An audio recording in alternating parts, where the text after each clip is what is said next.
வாழு குறும்பு தேனு ஆனாலும்.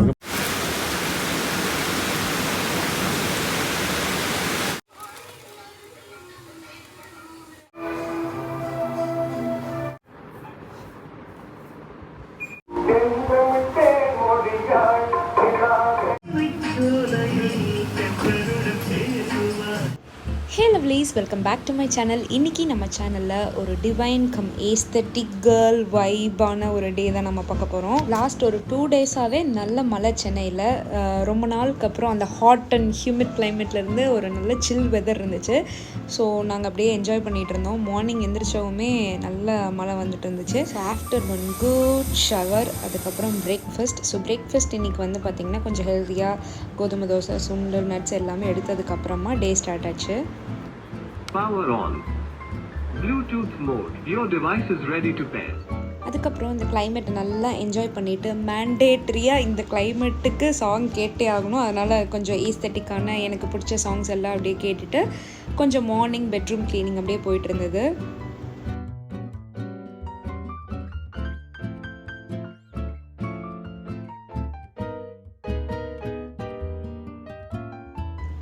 அதுக்கப்புறம் லாஸ்ட் வீக் கொஞ்சம் ஷாப்பிங் போயிட்டு வந்திருந்தோம். அந்த ட்ரெஸ் எல்லாம் இன்னும் கொஞ்சம் ஆர்கனைஸ் பண்ணாமல் அப்படியே இருந்துச்சு.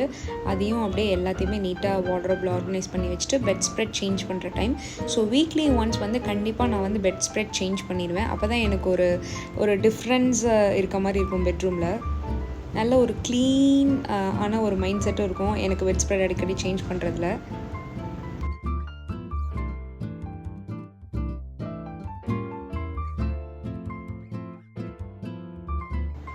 அதுக்கப்புறம் மார்னிங் கொஞ்சம் ஸ்கின் கேர் ரொட்டீன். எப்போவுமே வந்து மார்னிங் கொஞ்சம் கிளம்பாமல் இருந்தேன் அப்படின்னா நான் கொஞ்சம் லேசியாக ஃபீல் பண்ணுவேன். அதனால் இந்த இயர்லேருந்து புதுசாக மார்னிங்கே கொஞ்சம் கிளம்பி ஒரு ப்ரொடக்டிவாக ஒரு டே கொண்டு போகணும் அப்படிங்கிற மாதிரி கிளம்பி போயிட்டுருக்கு. அண்ட் தென் என்னோடய ஒர்க் டேபிளில் ஒரு கோட் ஆட் பண்ணலாம் அப்படின்னு நினச்சிட்டு இருந்தேன். இந்த ஃபோட்டோ ஃப்ரேம் வந்து கெஸ்ட் ரூம் மேக் ஓவர் பண்ணும்போது இது நான் பார்த்தேன். ஸோ இதை எடுத்து நான் ஹேங் பண்ணி வச்சுருந்தேன். 2 பிக்சர் கொஞ்சம் ஒரே மாதிரி இருக்க மாதிரி இருந்துச்சு. ஸோ ஒரு கோட் ஆட் பண்ணலாம் அப்படின்னு சொல்லிட்டு என்னோடய ஃபேவரட்டான ஒரு கோட்டை அது வந்து இந்த பிக்சருக்கு பின்னாடியே நம்ம வந்து எழுதி வைக்கலாம் அப்படின்னு சொல்லிட்டு அதுக்கு பின்னாடியே அந்த கோட் நான் எழுதி அதில் ஹேங் பண்ணி வச்சுருந்தேன். Always believe that something wonderful is gonna happen. இதுதான் என்னோட ரொம்ப ஃபேவரட்டான கோட். நான் அடிக்கடி எல்லா டைரிஸ்லலாம் நோட் பண்ணி வைக்கிற ஒரு கோட்டை. ஸோ எப்போவுமே நம்ம பிலீவ் பண்ணோம் அப்படிங்கிற மாதிரி. ஸோ அது முடித்ததுக்கப்புறம் வந்து பார்த்திங்கன்னா பயங்கரமாக ரெயின் நல்லா பிடிச்சிச்சு. ஸோ அதனால் கொஞ்சம் நேரம் அப்படியே நின்றுட்டு அதையும் பார்த்துட்டு இருந்தேன்.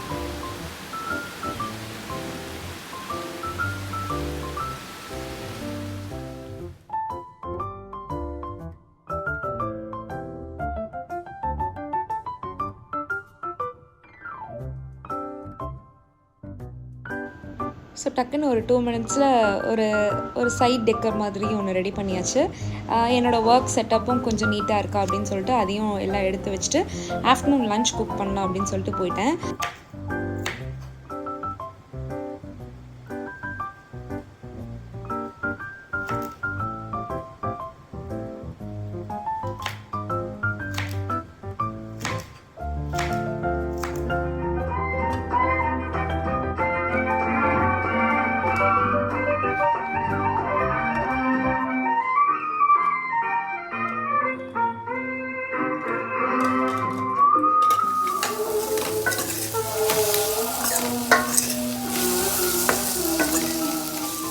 மழை வர்றதுனால கொஞ்சம் ஏதாவது சூடாக சாப்பிட்லாம் அப்படின்னு சொல்லிட்டு வீட்லேயே பஜ்ஜி போடலாம் அப்படின்னு ரெடி பண்ணிகிட்டு இருந்தேன். ஸோ ஆனியன் வந்து நிறையா இன்றைக்கி குழம்புலையே நிறைய போட்டிருந்தேன். அதனால் பொட்டேட்டோ பஜ்ஜி செய்யலாம் அப்படின்னு சொல்லிட்டு மாவு கரைச்சிட்டு கொஞ்சம் பஜ்ஜி போட்டு ரெடி பண்ணிகிட்டு இருந்தேன் எல்லாமே. ஸோ மழைக்கு சூடாக அதுவும் ஹோம் குக்டு ஒரு சைட் டிஷ்.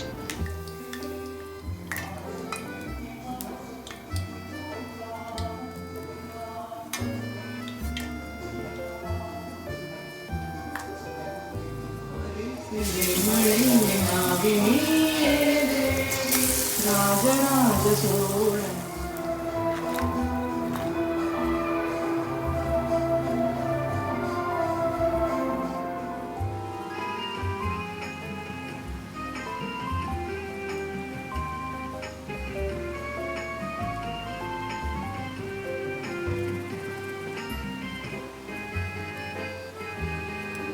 என்னவென்று சொல்வதம்மா வஞ்சியவள் பேரழகை சொல்ல மொழி இல்லை அம்மா கொஞ்சி வரும் பேரழகை அந்திவன் கண்ணீரத்தவளை என் நெஞ்சில் நிறைத்தவளை காதல் கண்ணீரில்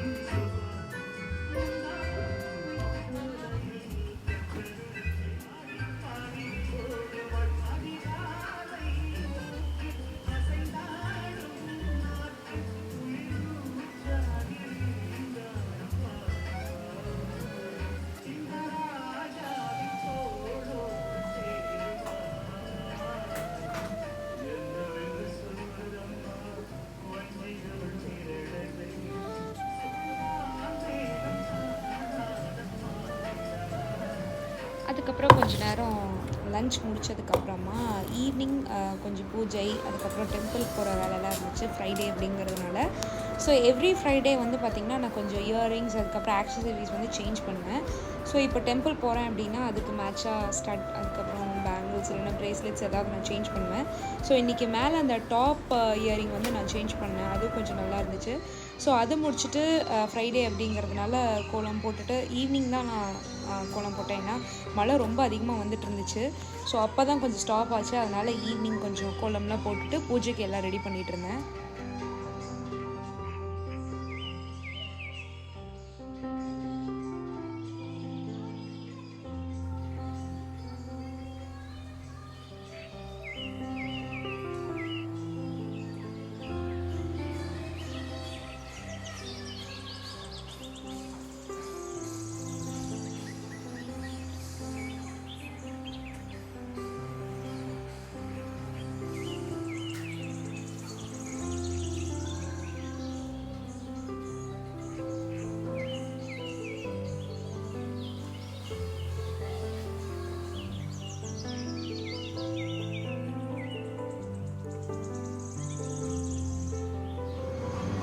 Rate my column.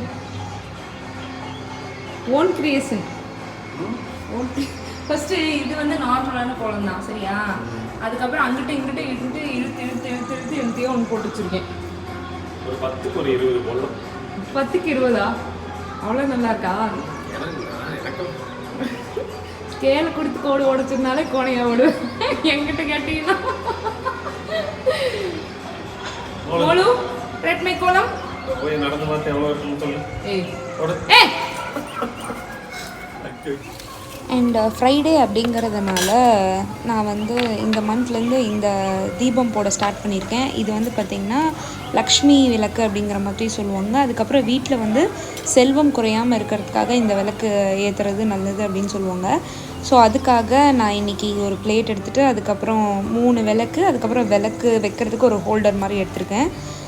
ஸோ அதுக்கு எல்லாமே மஞ்சள் குங்குமம் அந்த மாதிரி நான் ஃபுல்லாக வச்சுட்டேன். வச்சு முடிச்சுட்டு அந்த 3 தீபம் எடுத்துருக்கோம் இல்லைங்களா, அதுக்கும் சேம் அதே மாதிரி எல்லா மஞ்சள் குங்குமம் எல்லாமே வச்சு ரெடி பண்ணிட்டேன். ஸோ இது வைக்கும் போது நல்ல ஒரு குட் ஃபீல் இருக்கும் இந்த மஞ்சள் குங்குமம்லாம் வைக்கும் போது. இப்போ அந்த பிளேட்டில் நம்ம எடுத்துக்கிட்ட அந்த விளக்கு வைக்கிற ஸ்டாண்ட், அதுக்கு மேலே ஒரு பெரிய விளக்கு.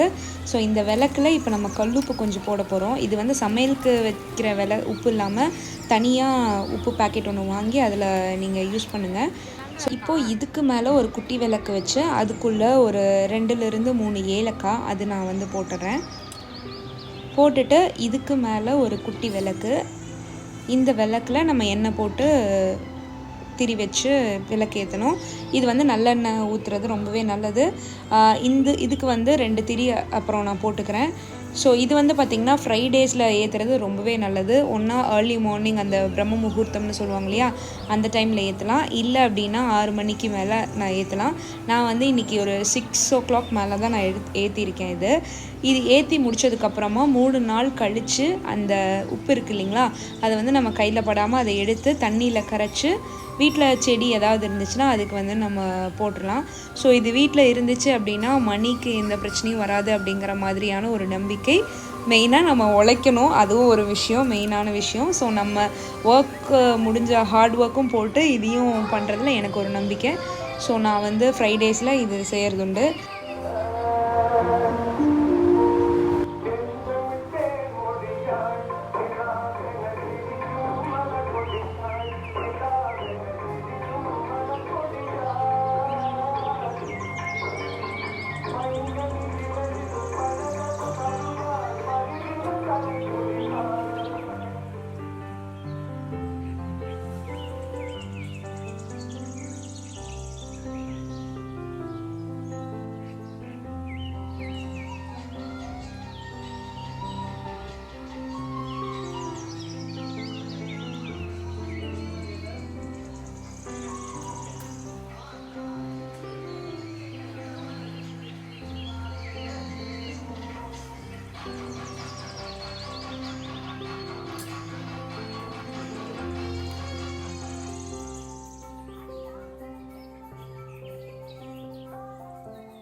Happy Friday.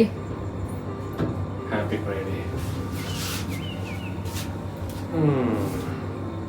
கார் நான் ட்ரைவ் பண்ணுறேன்.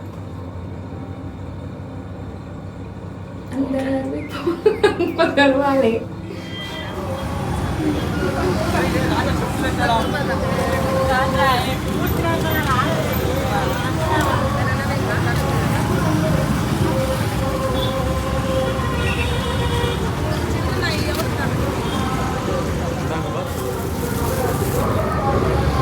என்ஜாய்.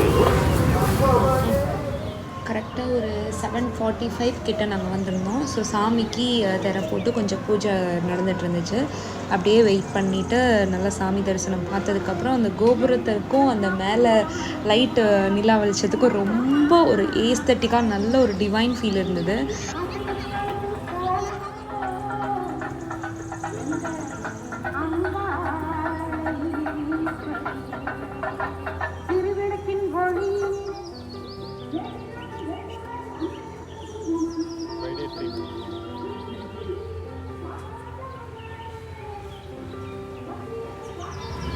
கோயில் கும்பாபிஷேகம் நடக்குதுன்னு நினைக்கிறேன். அந்த கலசத்தில் என்ன இருக்குன்னு தெரியும்? எந்த கலசம்? மேலே வச்சுருக்காங்கல்ல. இந்த கலசத்தில் வந்து நவதானியம் இருக்கும்னு மட்டும் கேள்விப்பட்டிருக்கேன். ஏன் வைக்கிறாங்க? ஏன் வைக்கிறாங்கன்னா மக்களுக்கு வந்து இதெல்லாம் அந்த செல்வம் குறையாம இருக்கணுங்கிறதுக்கோசரம் வச்சு பூஜை பண்ணுவாங்கன்னு நினைக்கிறேன். ஆமாம், அதுதான் ஒன்று. எந்த விதமான இதுவும் வந்துடக்கூடாது, பஞ்சம் பட்டினி அதெல்லாம் வந்துடக்கூடாதுன்னு தான் பண்ணுறது. ஒருவேளை அப்படி பஞ்சமோ இல்லை ஏதோ ஒரு இயற்கை சீற்றமோ வெள்ளமெல்லாம் வந்து ஒருவேளை விளைச்சல்லாம் அழிஞ்சிருச்சுன்னா திரும்ப விதைக்கிறதுக்கெல்லாம் விதை இருக்காது. அதனால் அந்த காலத்தில் ஒரு உயரமான இடம் கோபுரம் மட்டும்தான் இருந்துச்சு. அப்போ அந்த கோபுரத்தில் கொண்டு போய் இந்த கலசத்துக்குள்ளே எல்லாம் தேவையான விதை அவங்க விதைச்சிருக்கிற எல்லாத்தையும் அதுக்குள்ளே போட்டு மேலே வச்சு பூஜை பண்ணிடுவாங்க. பஞ்சம் வரக்கூடாதுங்கிறது ஒரு ரீசன். வந்தாலும் திரும்ப அதிலேருந்து எடுத்து விதைச்சிக்குவாங்க. பரவாயில்லையே, நிறைய விஷயம் தெரிஞ்சு வச்சுருக்கேன். சரி, இனிமேட்டு தினம் ஒரு தகவல் இந்த மாதிரி ஒரு வீடியோவில் ஒன்று சொல்கிறேன். அங்கங்கே ஏதாவது தெரிஞ்சால் சொல்கிறேன். தெரியும், உனக்கு தெரியும், அதை நீ சொல்கிற. ஓகே.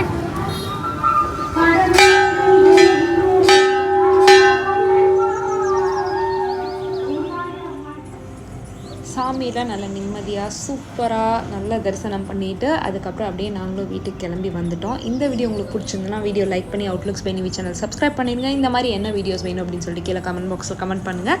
தேங்க்ஸ் ஃபார் வாட்சிங். வண்டியில் உட்காந்துட்டு வர்றதுக்கு எப்படி இருக்கணும்? பயப்படுறியா? பயப்படுறியா குமார்? பயம்லாம் இல்லை எனக்கு.